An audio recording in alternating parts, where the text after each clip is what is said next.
Welcome to the Switch On podcast. My name is Adora Lumina Mbelu, bright light, purpose driver, and your number one purpose and productivity coach. Each week, you will learn how to own your mind and body and make it work for you on your life's journey. I want to show you that while you may not always have control over external forces, you can create your own pathway to fulfilling your God-given mission. And it all starts with your mind. Hi guys, welcome to another episode of the Switch On podcast. I'm your host, Adora Lumina Mbelu. On the last episode, we talked about friendship dynamics and we talked about communication, conflict, managing conflict within relationships as well. Today, we're going to be talking about friendship and business, right? The dynamics of friendship and business. And I've got back with me in the studio, Akinlabi Akimbulumo, who is my friend and my business partner as well. Akinlabi. Hi. Welcome back. Thank you for having me back, friend. So today we're going to be talking about We're going to be talking about friendship dynamics in relation to business. Yes. And I want us to take that from two different angles. We'll take it from a business partnership situation, but we'll also take it from a client, right? So like if you were dealing with a friend that was a client, yes. That dynamics as well. So I think let's start off just kind of talking about, first of all, like, can you do business with your friend? I mean, this is a no-brainer for you, but, but I want you to explain how you think about it. Yes, 100%. In fact, I believe I should do business with my friend. And this is because, this is not to say you can't do business with any other person, right? But I'm of the opinion that I should do business with my friend because for me, a lot that has to do with business and where it is that we're coming from, what it is that we want to achieve needs me to align with the people who are on the team, or more importantly, the core people who are on the team. We need to align on certain things. And those things are the same things that I will align with my friends, right? So what usually happens is if I meet someone who is not my friend, and I see that, we tick all the boxes when it comes to doing this business, but then I also believe very strongly that I have to align on certain things. I will align with you and then you will become my friend. So what happens is that I either go into business with my friends or we end up becoming friends in the course of the business. Because we have to align on certain things. Plus, one of the things that I believe that friendship does is that friendship is a lubricant, right? It's a lubricant. And because friendship is a lubricant, what happens is if you went into friendship with someone who is not your friend, it doesn't mean that when there's friction and things are not moving smooth, it means that everything should go into pieces. That's not what it means, right? But what friendship does is that because friendship is a lubricant, it means that even in the toughest times, we have something that will keep us going. Right? And I think for two of us, for the both of us, that's something that we've had. Right? It not necessarily is about the business and what it is that we want to do, because it's funny that we've gone to different sorts of businesses. So it's never really about that thing that we want to achieve with the business, but with the fact that, again, we're doing life together and we want these things out of life, and we see that we want things to align in certain spaces. And we say, look, this person is perfect for this thing because we can get the type of results that we want because we see life and we see and align on so many things together. Yeah, I agree. And I think that, one of the reasons that why a lot of times people will say, oh, don't mix business and friendship, is also because you're not necessarily like mindful of the things that need to help make that business work. Yes. Right. I think that with us, we understand each other's strengths. We understand and respect each other's skill sets. Yes. So communication is also a bit easier. Yes. Because I know that I'm in a business relationship with you because I trust that you have these like beyond our friendship, I trust that you can make these type of decisions. Yes. I trust that you have these skills. I trust that, I don't have to worry about where money is moving. Yes. Like I can trust. So once there's that foundational trust, I think it becomes easier to do business with your friend. Oh, yes. Definitely. So that fear of like, I don't want to mix business with pleasure, as they call it, is just I think it's just that you don't necessarily have you don't trust that person. Yes. Right? And so with our friendship as well, you know, I know we've also made sure, you know, to have certain basic understandings, basic structures in place. Yeah. Because that's the other thing is when you're building a business with your friend, you can tend to go against structure. Yes. Right? Just be like, oh, okay, yeah, when money comes, we'll decide. Or, you know what I mean? Like, whatever you give me, I'll take. And then you harbor resentment in words, you know? And I mean, we've been through this part of life where it's just like, you know, you're assuming and hoping, you know, so you go into business with your friend and you're hoping that your friend has your best interest. So you're like, but you mean this share this money equally? You know? Why?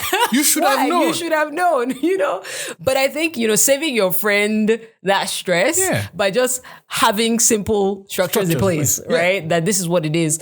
And being flexible, you know, because the thing is, you have to also go back. People try to be very rigid in business. Yes. And I think you have to go back to why you started that business. Yeah. Why, you know, why do we have this business running? Yes. You know, and in our business relationship, we've been very flexible, you know, to where, you know, speaking about money, we've made a decision about something that we've given priority to. And we've said, when we get this particular amount of money, we need to put it here. But then we realize that one of us has a need. Oh, yeah. You know, and it's just like, yeah, okay, that's fine. Let's solve this first, right? Yes. Because this needs to be sorted out, you know? And I think that when you understand that, why do we even have this business first of all, right? We want to make sure, you know, that yes, there's all the impact we want to make and the work we want to do. But if you're not happy or I'm going through something that is really not going to allow me even focus on the business and the business has the ability to solve my problem, right? Why can't the business solve my problem? Yes. Because the thing is, you know, I believe very strongly that when you're going into a relationship, business, whatever partnership it is that you're going into, this is not about 50% of me meeting 50% of you so that we can have 100% output. Lie. It has to be 100% me, 100% you, and then we're achieving this 100%. That's how it works. And what happens is when the other person is not performing, so I'm bringing 100% that you're performing at 50% because something is wrong, right? We will not get the type of output. It will now, it's about an average, right? So you have 50%, I'm bringing 100%, it will be the average of the both of us that will be the outcome. And so only if that person is your friend would you say, I care so much that you are not where it is that you need to be. What is it that we need to do? Right? There's something that, you know, we always say, which is the fact that when it comes to partnerships and friendships like this, the person's personal goals, everybody's personal goals must be on the table. Right? And once our personal goals are on the table, we know the type of decisions to make per time. We know that, you know, like you said, this is what we had planned for this, but this is what this person is going through, right? If this person has this medical issue that is not solved, we will not have a business. Exactly, right? So we have to be friends for me to say, man, I care so much, you know, I will forfeit my own share for this. Exactly. Because this needs to be solved. This needs to be solved. I need you to be where it is that you need to be. So yes, I totally agree. That's that level of going into that business relationship selfless. You know, as well. And I think that it's difficult. You know, I understand people who feel that it is difficult. I don't think it's impossible. I know it's difficult, and the difficulty again, you know, comes from a place where if this is not someone that you trust, someone that you're aligned with, someone that you are doing life with, it can get difficult because you're always second guessing, you're comparing, you know. We've had a conversation. I know there was a conversation we did on business partnerships. And, you know, one of the things that we had mentioned there, and I should mention here, is also the fact that, again, back to what we said in previous episode about ebbs and flows, is that in one period, you might be the superstar.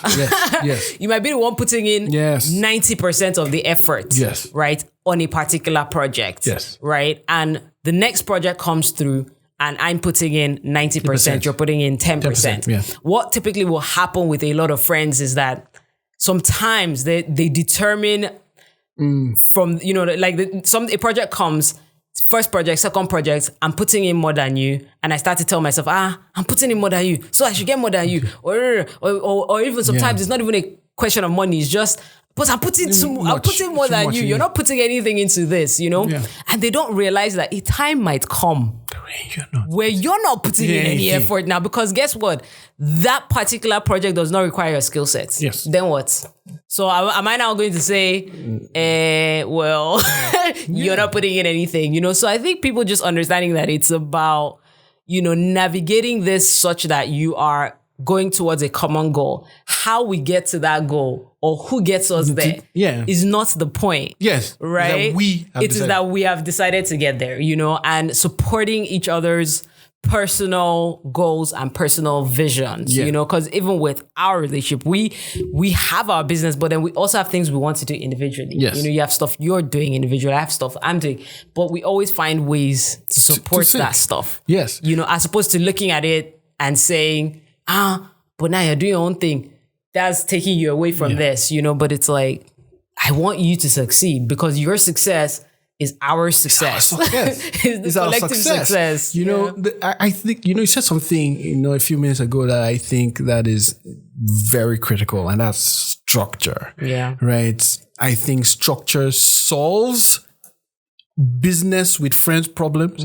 Structure solves business with no friends problems, right? It does, yeah. If you have the right structure in place, right? Look at this. If you're going into business with a friend, set up a structure and say, this structure allows, or this system we're creating makes sure that regardless of the friendship that we have now, right? In the case that we don't have this now, it will work.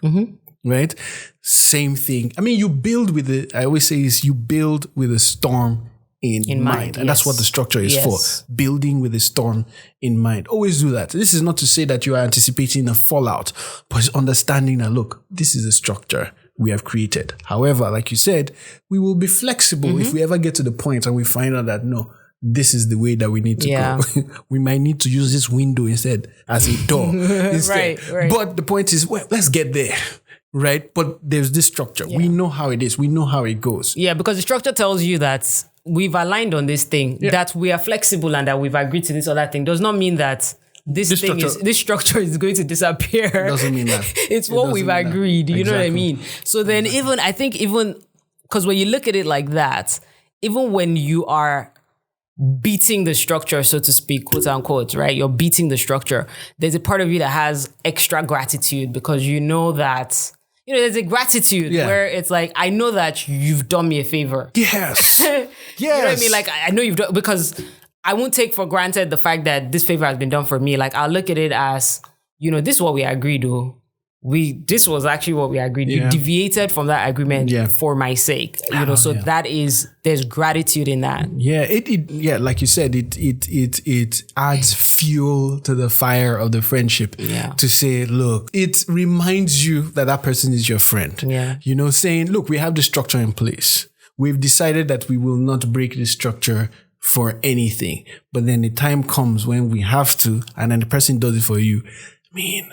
Of course. You know what? And that's what builds it. You know what? That's what keeps building the relationship. Yes. Because, that's what it is. Because then the next time, it's not like you keep doing it, but like the next time it's easier for you to do and it's easier for me to do. And then it's just, it just keeps building that relationship. Let's talk about, clients, right? So dealing with a friend that is a client, the dynamics of that, because, it can get a bit dicey. Yes. How do I address you? How do I invoice you? How do I, do I have to break protocol to be able to keep you as a client? Yes. What are your thoughts on that? Again, it is this structure, right? What one of the things that structure does, whether it is a friend partner or friend client, one of the things that structure does is that it makes people on both sides acknowledge that this is the way it should be done. Yeah. Right?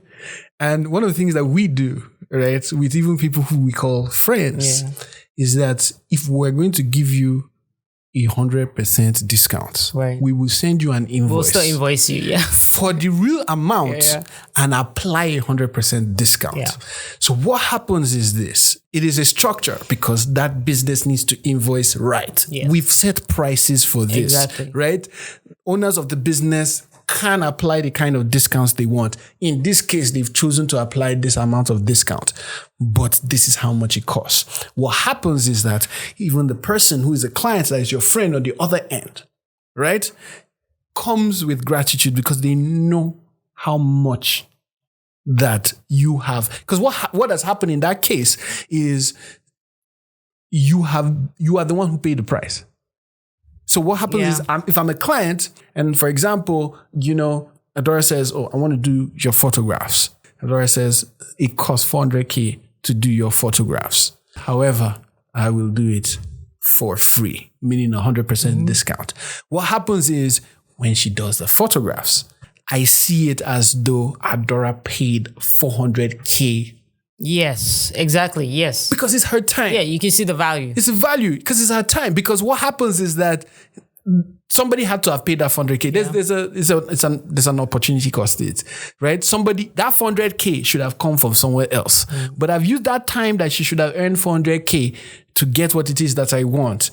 I'm a bit more, grateful. And I think that if more and more people realize that that's how it is that they can approach friends as clients, knowing that you let them know the structure, but let them know how you've beat the structure. Exactly. Right? For them. Right?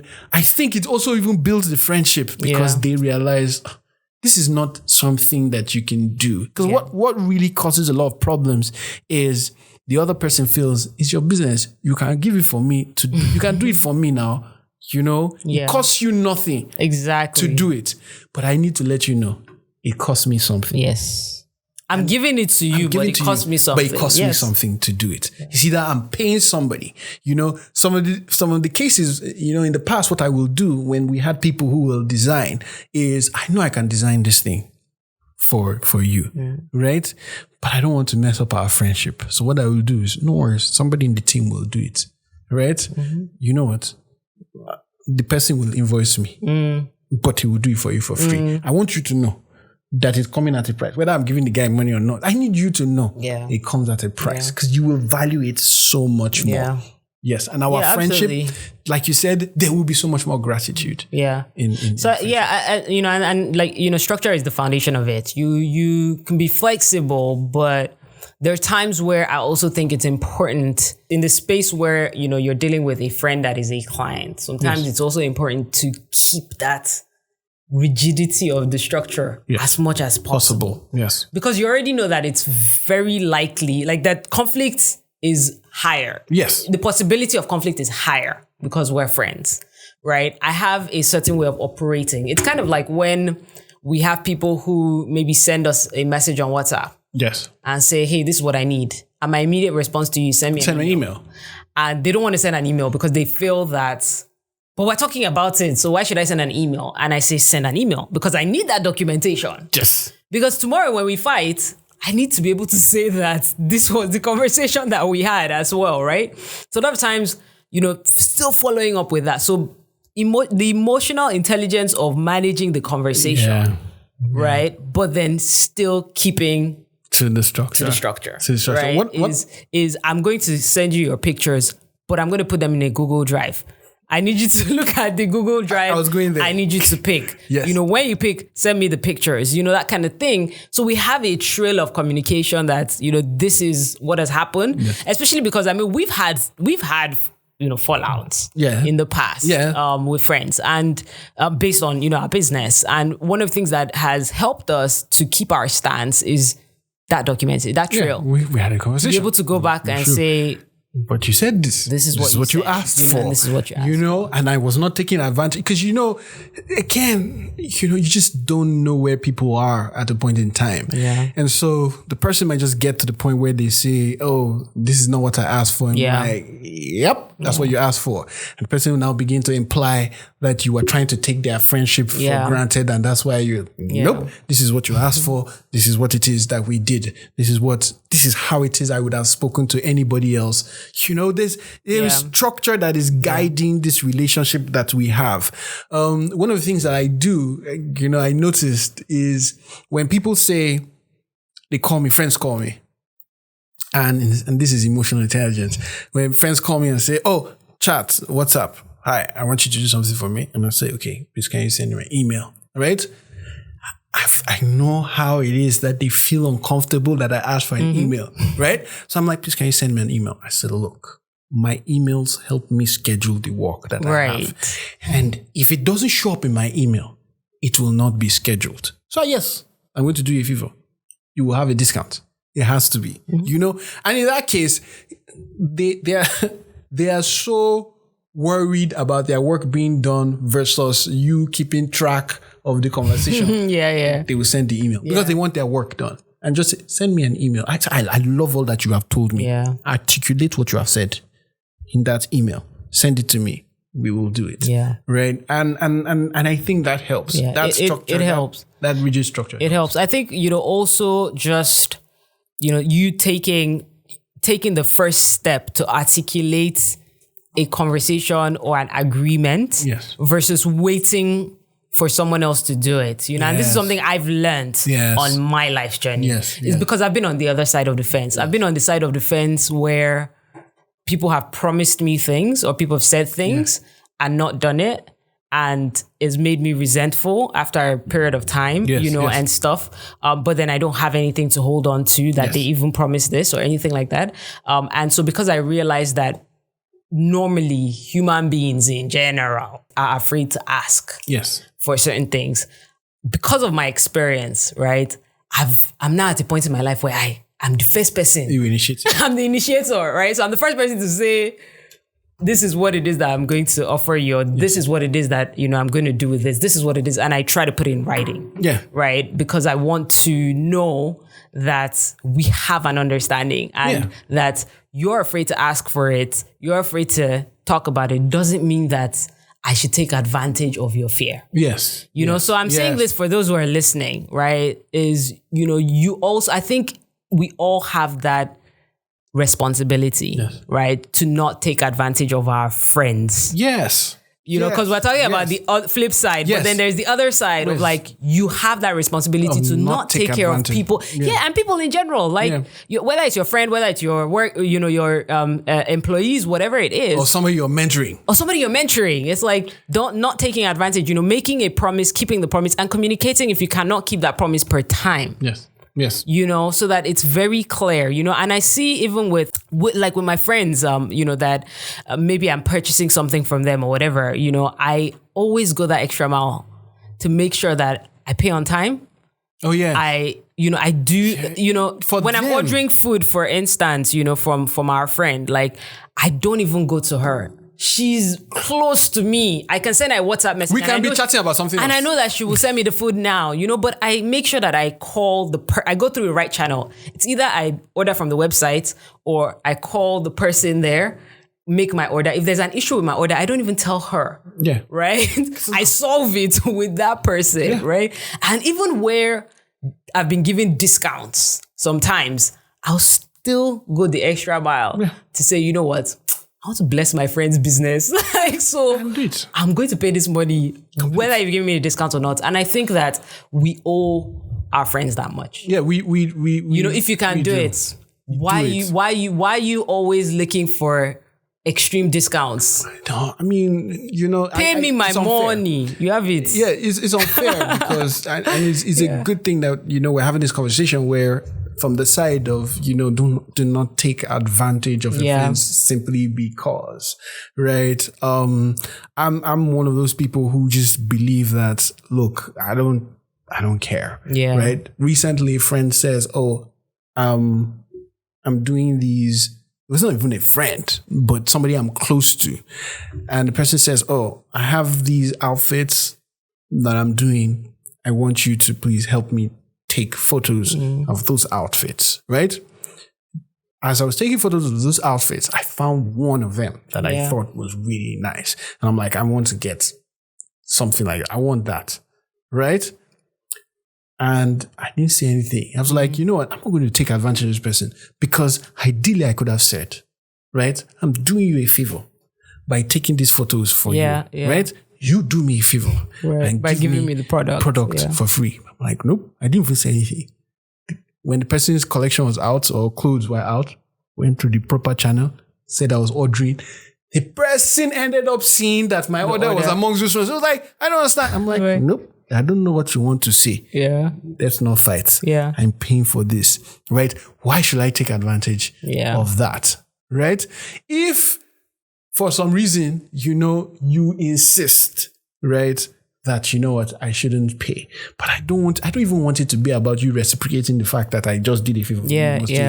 No, because I don't want that to be the case. I don't want you to ever think that or have that at the back of your mind. And I think we owe our friends and owe people that responsibility, which is, look, I want you to treat me fairly as a client. I'm not entitled. I want you to treat me fairly as a client, and I want to be treated fairly, as the vendor supplying for you. I mean, even trust people, I was thinking to myself, I should say this on this interview, that for the number of years that I've been friends with Adora, anytime she needs me to do any work, she still sends me an official mail.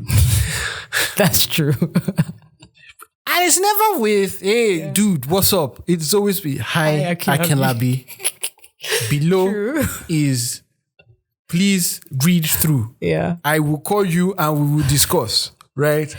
And it's funny because I still read, until now, when we said this thing, I see that every time I read, I don't read it with any, confusion that it's so normal. Yeah, it's to me, I'm like, the way that's we've established. Yes, the way we've established work. I mean, because there are times where I even will say to somebody else, to a third party, please, can you follow up with Akinlabi on this particular thing? Meanwhile, I'm chatting with you all day. Just we're in the same office. We're in the same office. But I still speak to Akinlabi about it, because I just think you need to just have that. Is because the times where you want to put on your work hat, and then you want to put on your non-work hat, and you don't want to always mix up those conversations. It's interesting. Speaking about this, with my friend Karishma, right? Our friend Karishma. I said my friend for those who are listening, but but Karishma and I have. So I have two different WhatsApp numbers, right? I've casted myself, but Karishma and I have one of the WhatsApp numbers, only business conversations happen there. We do. So we have split personalities. So she only talks to me about work on one WhatsApp number. On the other WhatsApp number, it's our friendship number, right? That's deep, man. So and it's because of our personalities. It's because of the way me and her are, because we're very meticulous people, right? Yeah. So we understand that we need to curate our multiple personalities. So on here, whenever we talk here, is gist, is hey, how's it going? And we can literally be in the middle of a conversation here, and she will send me a message on the business one. Yes. Right? To say, hey, have you sent this, or have you done this? Or I could do the same. Yes. Right. And then you can reply and say, no, I'm chatting with my friend. Right? Once I'm done. Right? But it helps us. Yeah. It helps us to dimension the relationship, right? Yes. Such that that I'm having a work conversation with you here. I'm having a friendship conversation with you here. And we're not necessarily consistently mixing it up, because it's easy to take for granted. Yeah, that's what it is. It is. You can take it for granted. Yeah, because as you were saying that, I was saying to myself, yes, it is about dimensioning, but it's not dimensioning for the sakes of just, creating boxes, but for the fact that, I need to make sure that we do not take for granted our relationship. Yeah. Our relationship as business partners, or our relationship as friends. Yeah. Yes. Yeah, I mean, that's key. All right, guys. So we hope that you've learned something amazing on this podcast episode today. I think the summary of this is, can you do business with your friends? Yes, you can. But make sure that you apply structure to it. Make sure that you trust them. Make sure that you communicate as clearly as possible. Make sure you figure out the best means of communication. Make sure you're very clear with the value that you're giving per time, right? So that all parties are in alignment and agreement on what is being discussed, or what is being expected. Make sure you're expectations are clear. All right. So we hope you've learned from this. Feel free to give us a shout. You can hit me up on adora.lumina. You can also follow Akinlabi at Mr. Fisher. That's Mr. Phisha. You can pay me if he becomes your friend. I feel like people are going to be trying to steal my Steal your friend. But that's cool. All right, guys. Catch you on the next episode.